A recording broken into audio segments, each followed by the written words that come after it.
گلیاروں سے کھیل کے میدانوں تک نہیں چھوٹتی کوئی خبر، سب سے سٹیک، سب سے بہت بڑا طبقہ ہے جو اس نفرت کی سیاست کو ملک کی تباہی کا سبب سمجھتا ہے۔ جمعیت علماء کی یہ تحریک ہے، ہم اسی لیے آپ کے پاس آئے۔ ہم وقف بل کو ایک مذہبی مسئلہ سمجھتے ہیں۔ آپ اس بات کو سمجھیے، لوگ نہیں کہتے، میں تو سچ بات کہہ دیتا ہوں، آپ کے اس صوبے کی حکومت وہ بیساکھی ہے جس کے اوپر مرکزی حکومت ٹکی ہوئی ہے، یہ بھی اس کے اندر شریک ہے۔ وہ کہتے ہیں کہ ہم مسلمانوں کو کوئی تکلیف نہیں پہنچنے دیں گے۔ میں نے جو بات کہی ہے اسی لیے کہ یہ آواز ان تک پہنچے کہ وقف کو زندہ رکھنا یہ ہمارا مذہبی فریضہ ہے، ہمارا مذہب ہے وقف۔ اگر آپ اس کی تائید کریں گے تو مسلمان خود فیصلہ کرے کہ آپ کی گورنمنٹ آپ کے مذہب کو زندہ رکھنا چاہتی ہے یا آگ لگانا چاہتی ہے۔ جمعیت علماء ہند زندہ باد، مولانا ارشد مدنی، نعرہ تکبیر، اللہ اکبر، ارشد مدنی قلم بڑھاؤ، تمہارے ساتھ ہیں، جمعیت علماء ہند زندہ باد۔ میرے بھائی، تیسرا مسئلہ مدرسوں کا مسئلہ ہے۔ مدرسے دو طرح کے ہیں، ایک وہ مدرسے ہیں جو گورنمنٹ سے امداد لیتے ہیں، ایک وہ مدرسے ہیں جو گورنمنٹ سے ایک پیسہ بھی نہیں لیتے۔ ہم پہلے سے کہتے تھے، لوگوں سے بلاتے تھے کہ پیسہ مت لو۔ یہ ہو نہیں سکتا کہ گورنمنٹ دے اور تم سے لینا، یہ نہیں ہو سکتا۔ آج سے تقریباً 15-20 سال پہلے دلی کے اندر ایک میٹنگ بلائی، بہار کے لوگ بھی اس وقت گورنمنٹ میں تھے، یہ بھی تھے، اور وہ یہ تھی کہ مدرسے والوں کو ہم پیسہ دیں گے۔ سب نے منع کر دیا کہ ہم نہیں جائیں گے۔ میں نے یہ سوچا کہ مجھے جانا چاہیے، چنانچہ میں چلا گیا وہاں۔ انہوں نے مجھے اسٹیج پر بلا دیا، اس کے اندر بڑے بڑے وزراء بیٹھے ہوئے تھے، ارجن سنگھ بھی تھے اور دوسرے لوگ تھے۔ وہاں تقریر کرنے والوں نے تقریر کی مدرسوں کے خلاف، میں خاموش بیٹھا رہا۔ اس کے بعد مجھ کو کہا کہ آپ بولیں۔ میں بولے، میں نے ان سے کہا کہ آپ نہیں جانتے کہ مدرسوں کا کردار کیا ہے۔ میں آپ کو بتاتا ہوں، جب 1857 کے اندر لوگوں کا قتل عام ہو گیا تو اب ملک کی آزادی کے لیے جہاد کرنے والے مجاہد ہی ختم ہو گئے۔ جن لوگوں نے جہاد کیا تھا وہ جیل میں پکڑے گئے۔ جب عام معافی کا اعلان ہوا تو علماء نکلے اور سر جوڑ کر بیٹھے۔ 57 میں جہاد ہوا تھا، ٹھیک 9 سال کے بعد 1866 میں دارالعلوم کی بنیاد رکھی۔ کیوں؟ اب مجاہد زندہ نہیں رہے، دارالعلوم میں جنگ آزادی کے لیے مجاہدین کی فیکٹری بنانی تھی، وہ ہے دارالعلوم دیوبند۔ مدارس اسلامیہ زندہ باد، جمعیت علماء ہند زندہ باد، نعرہ تکبیر، اللہ اکبر، مدارس اسلامیہ، اللہ اکبر۔ اس فیکٹری سے بڑے بڑے ہزاروں مدرسے بن گئے۔ جہاں دنیا میں جائیے، نیو یارک میں چلے جائیے، واشنگٹن میں چلے جائیے، لندن میں چلے جائیے، ساؤتھ افریقہ میں چلے جائیے، اور ایشیا کے اندر تو جس ملک میں قدم رکھو یہیں کے فارغ ہیں، یا یہاں کے فارغ ہونے والے کے شاگرد ہیں جنہوں نے مدرسے بنا رکھے ہیں۔ یہ مدرسے در حقیقت ملک کی آزادی کی ضمانت ہے۔ ملک کے اندر حضرت شیخ الہند یہیں کے پیدا ہوئے جنہوں نے 4 سال مالٹا میں جیل کاٹی۔ مولانا مدنی یہیں سے پیدا ہوئے ہیں جنہوں نے 9 سال انگریز کی جیل کاٹی ہے۔ اور میں نے کہا میں کتنوں کا نام لوں آپ کے سامنے۔ یہ مدرسوں کی زندگی ہے اور یہ تاریخ ہے۔ آپ اس تاریخ کو بجھانا چاہتے ہیں، کہتے ہیں بالکل نہیں۔ انہوں نے کہا کہ ہم نہیں بجھانا۔ میں نے کہا کہ یہ ہو نہیں سکتا کہ آپ پیسہ دیں انہیں اور پھر ان کے نظام تعلیم اور نصاب تعلیم میں دخل نہ دیں۔ آواز آئی ہم وعدہ کرتے ہیں کہ نہیں دیں گے۔ میں نے کہا اچھا، میں آپ کو جھوٹا نہیں کہتا ہوں۔ مجھے یہ بتائیے کہ ابھی الیکشن میں 3 سال باقی ہیں، کیا آپ یہ ضمانت دے سکتے ہیں کہ 3 سال کے بعد جو الیکشن ہوگا اس الیکشن کے نتیجے میں کامیاب ہو کر آپ ہی اقتدار کی کرسی پر بیٹھیں گے؟ کہنے لگے نہیں دے سکتے۔ میں نے کہا تو آپ تو 3 سال کی ضمانت نہیں دیتے، اور میرے دل میں یہ ارمان ہے کہ اگر قیامت تک میں زندہ رہوں گا تو مدرسوں کو لے کے چلوں گا۔ میرا آپ سے کیسے ہو جائے گا؟ میری آپ سے اس میں مصالحت نہیں ہو سکتی۔ آپ کو اسکول بنانے ہیں، آپ مجھے دیجئے، آپ اگر 50 اسکول کہیں گے میں 50 بنا دوں گا۔ لیکن آپ یہ چاہیں کہ مدرسے کو ختم کر کے اس کے اندر اسکول کا نصاب بن جائے، یا یہ مدرسے آپ سے پیسہ لے کر چلے، جمعیت علماء اسے گوارا نہیں کرے گی۔ میں نے ان سے کہا کہ مدرسے اور مسجد میں کوئی فرق نہیں ہے۔ کہنے لگے وہ کیسے؟ میں نے کہا اس لیے کہ اگر مسجد میں نماز پڑھی جاتی ہے، مدرسے میں نماز سکھلائی جاتی ہے۔ اگر مسجد میں نماز کے اندر قرآن پڑھا جاتا ہے، مدرسے کے اندر قرآن پڑھنا سکھلایا جاتا ہے۔ کیسے دونوں الگ ہو جائیں گے؟ یہ دونوں ایک دوسرے کے ساتھ ہیں۔ جیسے ہم مسجد اپنی خود بناتے ہیں، چاہے ایک چھپر ڈال کر کے بنائیں، اسی طرح ہم مدرسے میں بھی آپ سے کوئی مساعدت لینا ہم نہیں گوارا کرتے۔ اچھا، میں یہ کہہ کر کے بیٹھ گیا، صدیقی صاحب جن کو گورنمنٹ نے بنایا تھا اسکولوں کو ان کا اقلیتی کردار دینے کے لیے، وہ میرے برابر بیٹھے تھے، وہ بھی اس اجتماع کو بلانے والے تھے۔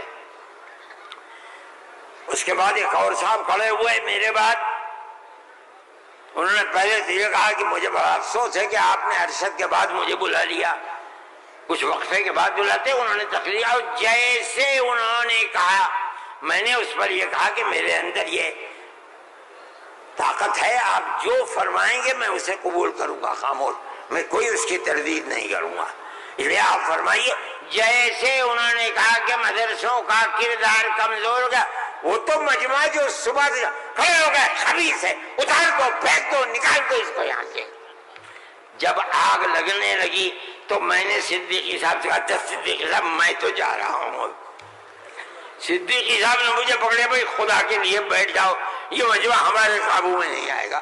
تو میں نے ان لوگوں سے کہا کہ بھائی کیا بات ہے، کیوں آخر گھبرا رہے؟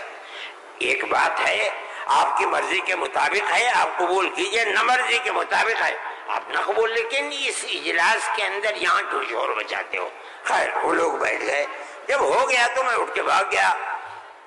کانگریس گورنمنٹ کی جو بالکل آخری شخصیت تھی، انہوں نے کہا کہ بھائی سونیا جی صدر تھیں، انہوں نے کہا کہ آپ نے کیا کر دیا، میں پہلے منع کرتی تھی کہ اس مسئلے کو نہ چھوڑو، بند کر دو اس کو، جو مدرسہ بند ہو گیا۔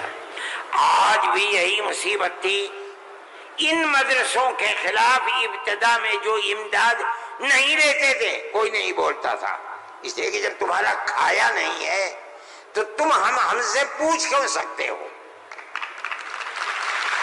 جو تمہارا کھاتے ہیں ان سے جا کے کہو۔ انہوں نے کھایا ہے، اب تم ان کے حلق سے نکالو، ہم نے تو کبھی تم سے 2 پیسے بھی نہیں دیے۔ دارالعلوم دیوبند کو سن 56 کے اندر، 1956 میں، جو اس وقت یہاں بہار کے آدمی تھے اور ملک کے صدر جمہوریہ تھے ڈاکٹر راجندر پرساد، وہ دیوبند آئے تھے۔ انہوں نے دیوبند، حضرت رحمت اللہ علیہ زندہ تھے، حضرت مدنی، انہوں نے دارالعلوم کے لیے ایک لائبریری کے پیسے دارالعلوم کو دینے کے وعدہ کیا۔ جب وہ چلے گئے، اب شکریہ ادا کیا ان کا بہت، جب وہ چلے گئے تو ان کو خط لکھ کر بھیج دیا گیا کہ دارالعلوم دیوبند کے بنانے والوں کا یہ حکم ہے، یہ اصول ہے کہ کسی بھی مسلم یا غیر مسلم حکومت سے کبھی کوئی مدد نہیں لی جائے گی، اس لیے ہم آپ کا شکریہ کے ساتھ واپس کرتے ہیں۔ آج تک حکومتوں پر حکومتیں بدل گئیں، انگریز گورنمنٹ، پھر اس کے بعد ہندوستان کی، مگر اس کے اندر کوئی فرق نہیں پڑا ہے۔ لیکن اس کے بعد جنہوں نے لیا تھا گورنمنٹ سے، پھر اس کے بعد ان مدرسوں کے اندر بھی ہاتھ ڈالنا شروع کر دیا۔ جمعیت علماء اس سلسلے کے اندر کورٹ میں گئی، اگرچہ ان مدارس کے سلسلے میں کوئی فیصلہ ابھی تک نہیں آیا، لیکن ہم یہ سمجھتے ہیں کہ قانونی اور دستوری اعتبار سے جو گورنمنٹ سے کوئی چیز نہیں لیتے، پہلے لیا جاتا تھا چھٹیوں کے اندر گورنمنٹ سے، وہ قانون تھا کہ جو ٹکٹ طلبہ لے کے گھر جاتے تھے کنسیشن، اس میں پیسہ کم ہو جاتا تھا۔ جب گورنمنٹ کی نظریں بدلنی شروع ہوئی، دارالعلوم نے بند کر دیا اس کو، ہم نہیں لیتے۔ یہ بات ہم نے کہی، یہ اللہ کا بڑا احسان ہے کہ جو تبصرہ آیا، ابھی تک فیصلہ نہیں آیا، وہ تبصرہ بھی حق کے اندر ہے۔ انشاءاللہ جب گورنمنٹ سے کوئی تعلق ہی نہیں ہے اور دستور کی دفعات 25 اور 26 اقلیت کو یہ حق دیتی ہے کہ وہ اپنے اداروں کو قائم کر لے، کوئی رکاوٹ نہیں ہے، تو ہمارے مذہبی اداروں کے اوپر کیسے رکاوٹ ہو سکتی ہے؟ دستور کی یہ دفعات ہمارے لیے چین و سکون اور عزت و آبرو کے ساتھ ملک میں رہنے کا ہمیں حق دیتی ہے۔ ہم یہ سمجھتے ہیں کہ مستقبل کے اندر بھی انشاءاللہ ہم اپنے ان پروگراموں کے اندر کامیاب رہیں گے۔ میرے بھائی، فلسطین کا مسئلہ ہے، دیکھیے جب یہ مسئلہ ہوا اسی دن ہماری گورنمنٹ نے ایک بات کہی کہ یہ دہشت گردی ہے، فلسطینیوں نے حملہ کیا اسرائیل کے اوپر۔ میں نے کہا یہ بھی گورنمنٹ جانتی نہیں ہے۔ جب میں نے اگلے ہی دن بیان دیا کہ یہ غلط ہے، اسرائیل کو بنانے والوں نے بنایا تھا، بیت المقدس اسرائیل سے باہر تھا، فلسطین آزاد تھا۔ اسرائیل نے امریکہ کی مدد سے اور یورپ کی مدد سے بیت المقدس کو، فلسطین کو، تمام فلسطین کے اوپر زبردستی حملہ کر کے فلسطینیوں کو غلام بنایا اور اپنے اندر داخل کر دیا۔ پھر یہی نہیں، 2-4 سال کے بعد حملہ کیا شام کے اوپر، اور گولان کی جو پہاڑیاں تھیں ان کو اپنے قبضے میں لے لیا۔ جب اسرائیل بنا، نہ فلسطین، نہ بیت المقدس، نہ گولان کی پہاڑیاں، کوئی چیز فلسطین میں نہیں تھی۔ اب فلسطینی اٹھے اپنی آزادی کے لیے۔ اگر تم ان کو دہشت گرد کہتے ہو تو میں کہتا ہوں گاندھی جی بھی دہشت گرد تھے، جمعیت علماء ہند زندہ باد، مولانا ارشد مدنی قدم بڑھاؤ، نعرہ تکبیر، اللہ اکبر۔ اس کے بعد سے پھر کبھی یہ بات نہیں آئی۔ لیکن میں یہ کہتا ہوں کہ جس نظریے کو لے کر اٹھے اس کا مطلب یہ ہے کہ کچھ جانتے بوجھتے نہیں ہے. کیسے کہہ دیا انہوں نے؟ ان کو دیکھنا چاہیے تھا تاریخ. اگر خود نہیں پڑھتے پڑھے ہوئے لوگوں سے پوچھنا چاہیے تھا، وہ بتاتے آپ کو کہ ہو کیا رہا ہے. میرے بھائی میں یہ بات کہتا ہوں کہ جمعیت علماء کی ایک تاریخ ہے اور جمعیت علماء اس چیز کے اوپر ہے. ہمارا اس وقت کا مسئلہ صرف ایک ہی مسئلہ نہیں، بہت مسائل ہے، لیکن وقف ترمیمی بل کا مسئلہ بھی یہی ہے جس کو جاننے کی یہ ہمارا مذہب ہے. ہم یہ کہتے ہیں بہار کی گورنمنٹ کو بھی، آندھرا گورنمنٹ کو بھی اگر وہ کریں گے تو اس کا مطلب یہ ہے کہ مسلمان کے پیٹ کے اندر چھرا گھونپیں گے اور مسلمان کے مذہب کو آگ لگانا چاہتے ہیں. مسلمان کو سوچ لینا چاہیے کہ وہ کیا کرے گا اور مستقبل کے اندر اسے اس جنجال کو کس طرح نمٹانا ہے. ہم ایک بات کہہ رہے ہیں اور ہمیں یہ کہنے کا حق ہے، اس لیے کہ دستور کے خلاف ہے. دستور نے ہمیں مذہبی آزادی دی ہے. آپ وقف کو مذہب نہیں سمجھتے، لیکن اس لیے نہیں سمجھتے کہ نہ آپ قرآن کو جانتے ہیں نہ آپ حدیث کو جانتے ہیں. حضرت عمر رضی اللہ تعالی عنہ نے اپنا ایک باغ وقف کرنے کی نبی کریم علیہ السلام سے اجازت چاہیے جو خیبر میں تھا. آپ نے فرمایا میری رائے یہ ہے کہ تم باغ کو وقف مت کرو بلکہ باغ کی کھجوروں کو وقف کر دو فقراء اور مساکین کے لیے، اس لیے کہ باغ تمہارا رہے گا. باغ اس کا محتاج ہے کہ تم اس کی دیکھ بھال کرو. وقف کر دو گے کوئی دیکھ بھال نہیں کرے گا. باغ تمہارا ہے، تم اس کی دیکھ بھال کرو، جو پھل اس کے اوپر آئے گا وہ فقیروں کو اور محتاجوں کو تقسیم کر دو. انہوں نے ایسے ہی کر دیا. میرے بھائی وقف 1400 سال سے چلا آ رہا ہے. اللہ نے قرآن میں فرمایا ہے، رسول اللہ نے حدیث کے اندر فرمایا ہے، اور چونکہ یہ مجلس اس کی نہیں ہے ورنہ تو بے شمار اوقاف ہیں. خود نبی کریم علیہ السلام نے اپنی زندگی کے اندر وقف کیے ہیں. یہ ہمارا مذہب ہے. آپ کیوں اس کے اندر دخل دیتے ہیں؟ آپ یہ کہیں کہ دستور میں لکھا ہوا نہیں ہے، اس کا مطلب یہ ہے کہ آپ یہ نہیں مانتے کہ مسلمان کو آزادی ہے اپنے مذہب کی حفاظت کی. آپ یہ نہیں جانتے ایک ایک مذہب کی جزئیات کو دستور کے اندر جمع کرنا ممکن نہیں ہے. مذہب اسلام تو آدمی کے پیدا ہونے سے پہلے موت کے بعد تک قبر کے اندر جو صورتحال ہوتی ہے اسلام اس سب کو اپنے احاطے میں لیے ہوئے. آپ کے دستور میں کتنی گنجائش ہوگی اس کی؟ یہ بات کہہ دیا کہ ہمیں اپنے مذہب پر چلنے اور اپنانے کا حق ہے، اسے زندہ رہنے کا حق ہے. ہم یہ بات کہہ رہے ہیں، ہم نہیں چاہتے کہ کوئی دوسرا اس کے اندر دخل اندازی کرے.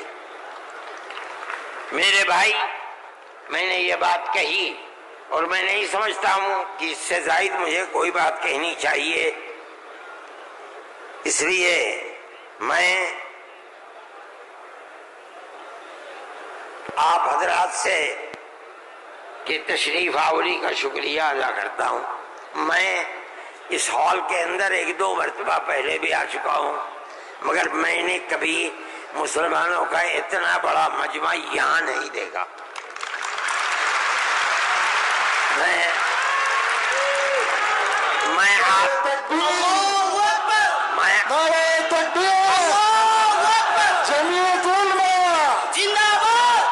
میں آپ حضرات کا شکریہ ادا کرتا ہوں اس لیے کہ یہ سب جگہ شہرت تھی کہ اس اجلاس کا مقصد وقف ترمیمی بل کی مخالفت ہے. اس کا مطلب ہے کہ بہار کا مسلمان ہر اس طاقت کا مخالف ہوگا جو وقف ترمیمی بل کی تائید کرے گا. اس لیے آپ حضرات کا اس گرم جوشی کے ساتھ یہاں آنا، میں جمعیت علماء کے خادم کی حیثیت سے آپ کا شکریہ ادا کرتا ہوں.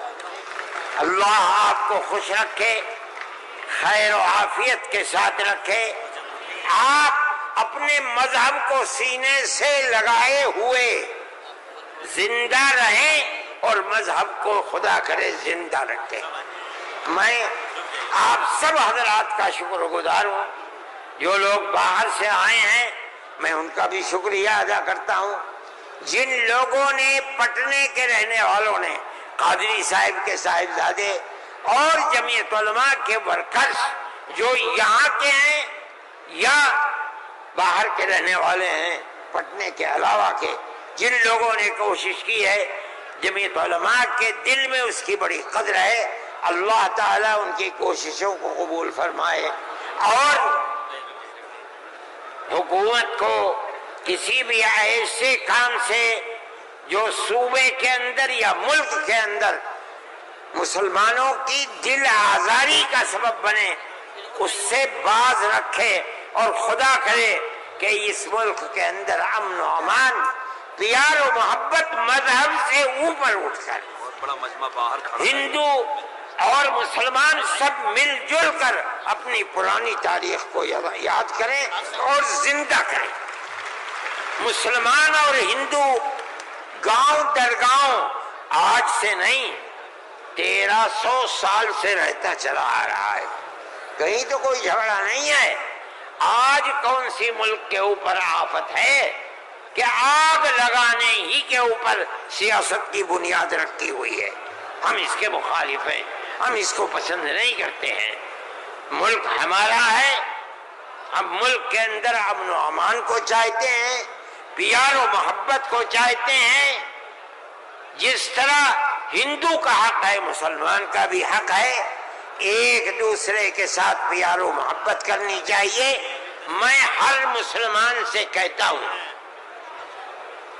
چاہے گھر ہو، محلے میں ہو، دکان پر ہو، بازار میں ہو، اسکول میں ہو یا اپنے کھیت میں ہو، اپنے پڑوسی ہندو کو اپنا بھائی سمجھو، ایک دوسرے کے ساتھ پیار و محبت کرو، جو ضرورت مند ہے اس کی ضرورت کو پورا کرو۔